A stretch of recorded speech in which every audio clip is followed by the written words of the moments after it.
महाभारत एक ऐसा ग्रंथ है जिसमें कई नायक हैं। उनमें से एक नायक भीष्म पितामह भी हैं। सभी लोग जानते हैं कि भीष्म पितामह ने महाभारत की लड़ाई में कौरवों की ओर से युद्ध किया था, लेकिन बहुत से लोग उनके जीवन से जुड़ी हुई घटनाओं के बारे में नहीं जानते। जैसे भीष्म पितामह पूर्व जन्म में कौन थे, किसके श्राप के कारण उन्हें मनुष्य योनि में जन्म लेना पड़ा, उनके गुरु कौन थे और उन्हें कोई क्यों अपने ही गुरु से युद्ध करना पड़ा। आज हम आप सबको इस कहानी में भीष्म पितामह के पूर्व जन्म से लेकर उनकी इच्छा मृत्यु तक की संपूर्ण कथा बतलाएंगे। पूर्व जन्म में वसु थे भीष्म। महाभारत के आदि पर्व के अनुसार एक बार पृथु आदि वसु अपनी पत्नियों के साथ मेरु पर्वत पर भ्रमण कर रहे थे। वहाँ वशिष्ठ ऋषि का आश्रम भी था। एक वसु पत्नी की दृष्टि ऋषि वशिष्ठ के आश्रम में बंधी नंदिनी गाय पर पड़ गई। उसने उसे अपनी पति धाव नामक वसु को दिखाया तथा कहा कि वह यह गाय अपनी सखियों के लिए चाहती है। पत्नी की बात मानकर धाव ने अपने भाइयों के साथ उस गाय का हरण कर लिया। जब महर्षि वशिष्ठ अपने आश्रम आए तो उन्होंने दिव्य दृष्टि से सारी बात जान ली। वसुओं के इस कार्य से क्रोधित होकर ऋषि ने उन्हें मनुष्य योनि में जन्म लेने का श्राप दे दिया। जब सभी वसु ऋषि वशिष्ठ से क्षमा मांगने आए, तब ऋषि ने कहा कि तुम सभी वसुओं को तो शीघ्र ही मनुष्य योनि से मुक्ति मिल जाएगी, लेकिन इस धाव नामक वसु को अपने कर्म भोगने के लिए बहुत दिनों तक पृथ्वी लोक में रहना पड़ेगा। महाभारत के अनुसार धाव नामक वसु ने गंगा पुत्र भीष्म के रूप में जन्म लिया था। श्राप के प्रभाव से वे लंबे समय तक पृथ्वी पर रहे तथा अंत में इच्छा मृत्यु से प्राण त्यागे। कैसे हुआ भीष्म पितामह का जन्म? भीष्म पितामह के पिता का नाम राजा शांतनु था। एक बार शांतनु शिकार खेलते खेलते गंगा तट पर जा पहुँचे। उन्होंने वहाँ एक परम सुंदर स्त्री देखी। उसके रूप को देखकर शांतनु उस पर मोहित हो गए। शांतनु ने उसका परिचय पूछते हुए उसे अपनी पत्नी बनने को कहा। उस स्त्री ने इसकी स्वीकृति दे दी, लेकिन एक शर्त रखी कि आप कभी भी मुझे किसी भी काम के लिए रोकेंगे नहीं, अन्यथा उसी पल मैं आपको छोड़कर चली जाऊंगी। शांतनु ने यह शर्त स्वीकार कर ली तथा उस स्त्री से विवाह कर लिया। इस प्रकार दोनों का जीवन सुखपूर्वक बीतने लगा। समय बीतने पर शांतनु के यहाँ 7 पुत्रों ने जन्म लिया, लेकिन सभी पुत्रों को उस स्त्री ने गंगा नदी में डाल दिया। शांतनु यह देखकर भी कुछ नहीं कर पाए, क्योंकि उन्हें डर था कि यदि मैंने इससे इसका कारण पूछा तो यह मुझे छोड़कर चली जाएगी। 8वां पुत्र होने पर जब वह स्त्री उसे भी गंगा में डालने लगी तो शांतनु ने उसे रोका और पूछा कि वह यह क्यों कर रही है। उस स्त्री ने बताया कि मैं देव नदी गंगा हूँ तथा जिन पुत्रों को मैंने नदी में डाला था वे सभी वसु थे, जिन्हें वशिष्ठ ऋषि ने श्राप दिया था। उन्हें मुक्त करने के लिए ही मैंने उन्हें नदी में प्रवाहित किया। आपने शर्त न मानते हुए मुझे रोका, इसलिए मैं अब जा रही हूँ। ऐसा कहकर गंगा शांतनु के 8वें पुत्र को लेकर अपने साथ चली गई। देवव्रत था भीष्म का असली नाम। गंगा जब शांतनु के 8वें पुत्र को साथ लेकर चली गई तो राजा शांतनु बहुत उदास रहने लगे। इस तरह थोड़ा और समय बीता। शांतनु एक दिन गंगा नदी के तट पर घूम रहे थे। वहां उन्होंने देखा कि गंगा में बहुत थोड़ा जल रह गया है और वह भी प्रभावित नहीं हो रहा है। इस रहस्य का पता लगाने जब शांतनु आगे गए तो उन्होंने देखा कि एक सुंदर व दिव्य युवक अस्त्रों का अभ्यास कर रहा है और उसने अपने बाणों के प्रभाव से गंगा की धारा रोक दी है।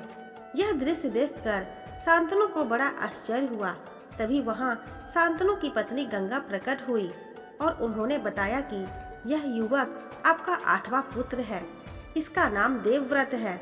इसने वशिष्ठ ऋषि से वेदों का अध्ययन किया है तथा परशुराम जी से इसने समस्त प्रकार के अस्त्र शस्त्रों को चलाने की कला सीखी है। यह श्रेष्ठ धनुधर है तथा इंद्र के समान इसका तेज है।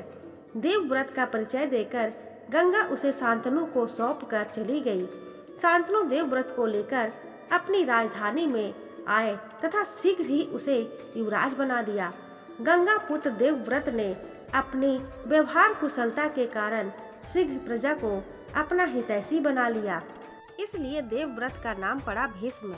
एक दिन राजा शांतनु यमुना नदी के तट पर घूम रहे थे। तभी उन्हें वहां एक सुंदर युवती दिखाई दी। परिचय घूमने पर उसने स्वयं को निषाद कन्या सत्यवती बताया। उसके रूप को देखकर शांतनु उस पर मोहित हो गए तथा उसके पिता के पास जाकर विवाह का प्रस्ताव रखा। तब उस युवती के पिता ने शर्त रखी कि यदि मेरी कन्या से उत्पन्न संतान ही आपके राज्य की उत्तराधिकारी हो तो मैं इसका विवाह आपके साथ अवश्य करने को तैयार हूँ। यह कहकर शांतनु ने निषाद राज को इनकार कर दिया, क्योंकि वे पहले ही देवव्रत को युवराज बना चुके थे। इस घटना के बाद राजा शांतनु चुप से रहने लगे। देवव्रत ने इसका कारण जानना चाहा तो शांतनु ने कुछ नहीं बताया। तब वे देवव्रत ने शांतनु के मंत्री से पूरी बात जान ली तथा स्वयं निषाद राज के पास जाकर पिता शांतनु के लिए उस युवती की मांग की। निषाद राज ने देवव्रत के सामने भी वही शर्त रखी। तब देवव्रत ने प्रतिज्ञा लेकर कहा कि आपकी पुत्री के गर्भ से उत्पन्न महाराज शांतनु की संतान ही राज्य की उत्तराधिकारी होगी।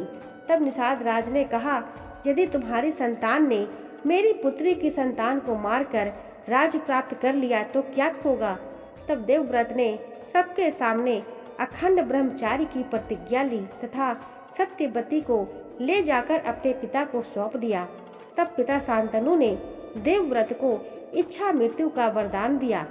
देवव्रत की इस भीषण प्रतिज्ञा के कारण ही उनका नाम भीष्म पड़ा। भीष्म ने किया था काशी की राजकुमारियों का हरण।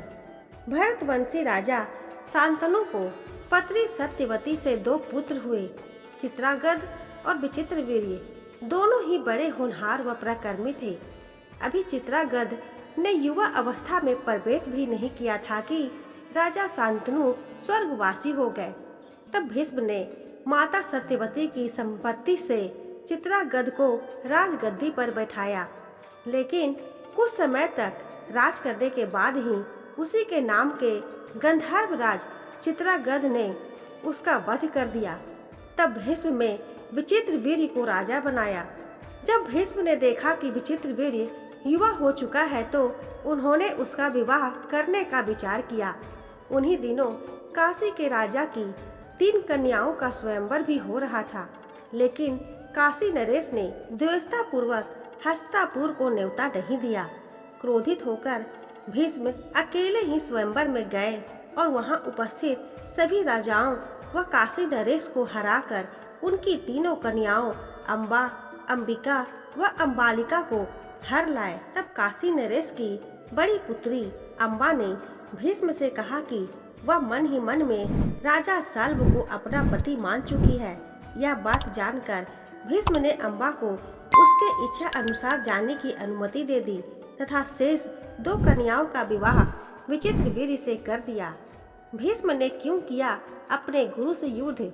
महाभारत के अनुसार भीष्म काशी में हो रहे स्वयंवर से काशी राज की पुत्रियों अम्बा, अंबिका और अम्बालिका को अपने छोटे भाई विचित्रवीर्य के लिए उठा लाए थे।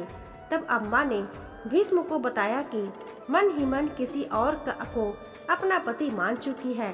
तब भीष्म ने उसे सम्मान पूर्वक छोड़ दिया, लेकिन हरण कर लिए जाने पर उसने अम्बा को अस्वीकार कर दिया। तब अम्बा भीष्म के गुरु परशुराम के पास पहुंची और उन्हें अपनी व्यथा सुनाई। अम्बा की बात सुनकर भगवान परशुराम ने भीष्म को उससे विवाह करने के लिए कहा, लेकिन ब्रह्मचारी होने के कारण भीष्म ने ऐसा करने से इनकार कर दिया। तब परशुराम और भीष्म में भीषण युद्ध हुआ और अंत में अपने पितरों की बात मानकर भगवान परशुराम ने अपने अस्त्र रख दिए। इस प्रकार इस युद्ध में न किसी की हार हुई न किसी की जीत। अगले जन्म में अम्बा ने शिखंडी के रूप में जन्म लिया और भीष्म की मृत्यु का कारण बनी। भीष्म ने दिया था युधिष्ठिर को विजय होने का आशीर्वाद। जिस समय कौरवों और पांडवों में युद्ध शुरू होने वाला था, उसी समय धर्मराज युधिष्ठिर अपने रथ से उतरकर कौरव सेना की ओर चल दिए। कौरव सेना में जाकर युधिष्ठिर ने सबसे पहले भीष्म पितामह से आशीर्वाद लिया और युद्ध करने के लिए उनसे आज्ञा मांगी। तब भीष्म ने कहा कि यदि तुम इस समय मेरे पास न आए होते तो मैं तुम्हारी पराजय के लिए तुम्हें श्राप दे देता, लेकिन अब मैं तुमसे बहुत प्रसन्न हूँ। तुम युद्ध करो, तुम्हारी ही विजय होगी। तब युधिष्ठिर ने भीष्म पितामह से कहा कि आपको तो युद्ध में कोई भी जीत नहीं सकता, तो हम युद्ध कैसे जीत पाएंगे? भीष्म ने कहा, संग्राम भूमि में युद्ध करते समय मुझे जीत सके ऐसी तो मुझे कोई दिखाई नहीं देता। मेरी मृत्यु का भी कोई निश्चित समय नहीं है, इसलिए तुम किसी दूसरे समय आकर मुझसे मिलना। भीष्म ने दिलाया था श्री कृष्ण को क्रोध। जब पांडवों व कौरवों का युद्ध प्रारंभ हुआ, उस समय कौरवों के सेनापति भीष्म पितामह ही थे।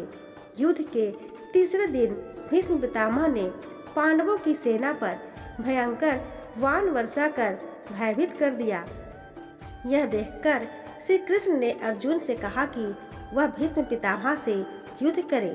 अर्जुन और भीष्म पितामह में भयंकर युद्ध हुआ, लेकिन थोड़ी देर बाद अर्जुन युद्ध में ढीले पड़ गए और पांडवों की सेना में भगदड़ मच गई। यह देखकर श्री कृष्ण को बहुत क्रोध आया और वे रथ से उतर गए। श्री कृष्ण अपने हाथ में सुदर्शन चक्र लेकर बड़ी तेजी से भीष्म की ओर झपटे। श्री कृष्ण के इस रूप को देखकर भीष्म बिल्कुल भी भयभीत नहीं हुए। भगवान श्री कृष्ण को ऐसा करते देख अर्जुन रोकने के लिए उनके पीछे दौड़े। अर्जुन ने श्री कृष्ण को आश्वासन दिया कि अब मैं युद्ध में ढिलाई नहीं करूंगा, आप युद्ध मत कीजिए। अर्जुन की बात सुनकर श्री कृष्ण शांत हो गए और पुनः अर्जुन का रथ हाँकने लगे। भीष्म ने स्वयं बताया था अपनी मृत्यु का रहस्य। महाभारत के युद्ध में भीष्म पितामह ने पांडव सेना में भयंकर मार काट मचाई। पांडव भी भीष्म का यह रूप देखकर डर गए। तब उन्होंने भगवान श्री कृष्ण से भीष्म पितामह को हराने का उपाय पूछा। तब भगवान श्री कृष्ण ने कहा कि यह उपाय तो स्वयं भीष्म ही बता सकते हैं।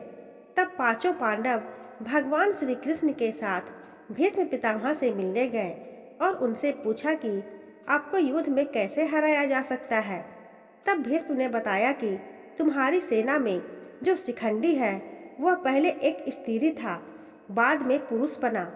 अर्जुन यदि शिखंडी को आगे करके मुझ पर बाणों का प्रहार करे, वह जब मेरे सामने होगा तो मैं बाण नहीं चलाऊंगा। इस मौकों का फायदा उठाकर अर्जुन मुझे बाणों से घायल कर दे। इस प्रकार मुझ पर विजय प्राप्त करने के बाद ही तुम यह युद्ध जीत सकते हो।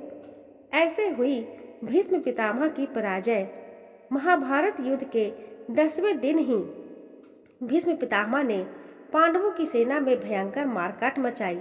यह देखकर युधिष्ठिर ने अर्जुन से भीष्म पितामह को रोकने के लिए कहा। अर्जुन शिखंडी को आगे करके भीष्म से युद्ध करने पहुंचे।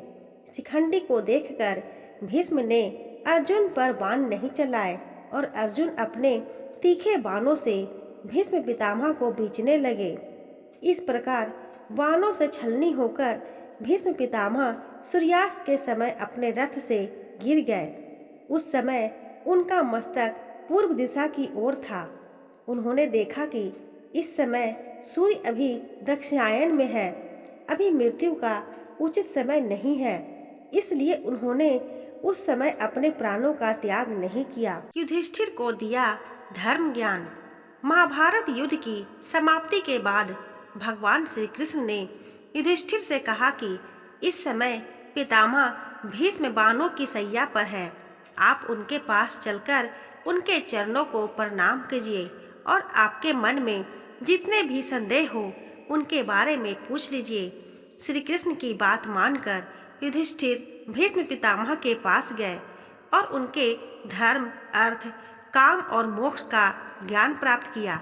युधिष्ठिर को ज्ञान देने के बाद भीष्म पितामह ने उनसे कहा कि अब तुम जाकर न्यायपूर्वक शासन करो। जब सूर्य उत्तरायण हो जाए उस समय फिर मेरे पास आना। ऐसे त्यागे भीष्म पितामह ने अपना प्राण।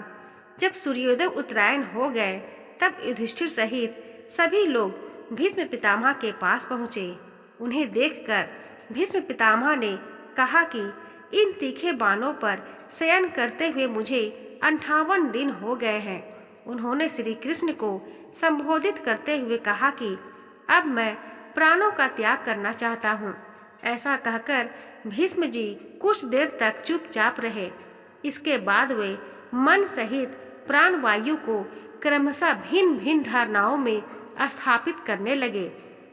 भीष्म जी का प्राण उनके जिस अंग को त्याग कर ऊपर उठता था उस अंग के बाण अपने आप निकल जाते और उनका घाव भी भर जाता।